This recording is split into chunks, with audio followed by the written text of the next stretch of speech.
وہ بہت چھوٹی تھی کہ اس کی ماں گزر گئی۔ زیادہ پڑھی لکھی تو نہیں تھی، مگر کافی سمجھ بوجھ رکھنے والی لڑکی تھی۔ ہم ایک عرصے تک ایک دوسرے کے قریب رہے۔ میں نے ایک دن اسے کہا، میں تم سے نکاح کرنا چاہتا ہوں۔ وہ خوش ہو کر بولی، سچی؟ میں نے کہا، ہاں بالکل۔ اور خوش قسمتی سے ہمارے نکاح کے معاملات بھی جلد ہی طے پا گئے۔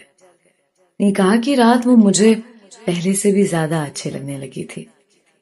سنو، میں نے اسے مخاطب کرتے ہوئے کہا، تمہیں یہاں کوئی تکلیف نہیں ہوگی، میں تمہارے اپنوں جیسا خیال رکھوں گا۔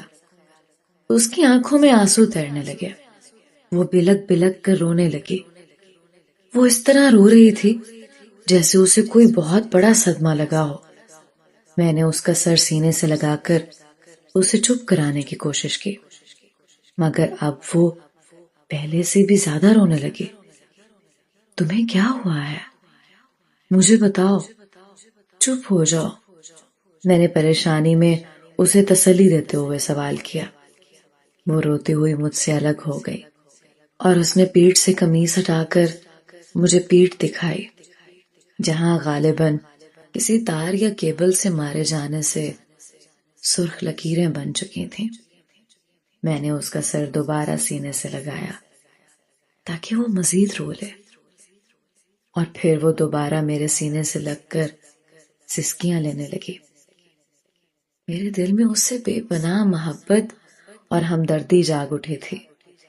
بدقسمتی سے میں رونے کی صلاحیت سے محروم شخص ہوں۔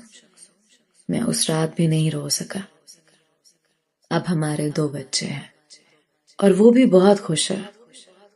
وہ ہمیشہ مجھ سے کہتی ہے، تم کبھی بھی میرا خیال میرے اپنوں کی طرح مت رکھنا، بلکہ تم میرا خیال ویسے ہی رکھنا جیسے رکھتے ہو۔ اب اس کی پیٹھ پر سے تو سرخ لکیریں غائب ہو چکی ہیں، مگر میری پلکوں پر آج بھی اس رات کی تاریکی ہے، اور میری آنکھوں میں کہیں سرخ لکیریں ہیں جو شاید نہ رونے کی وجہ سے نمودار ہوئی ہیں۔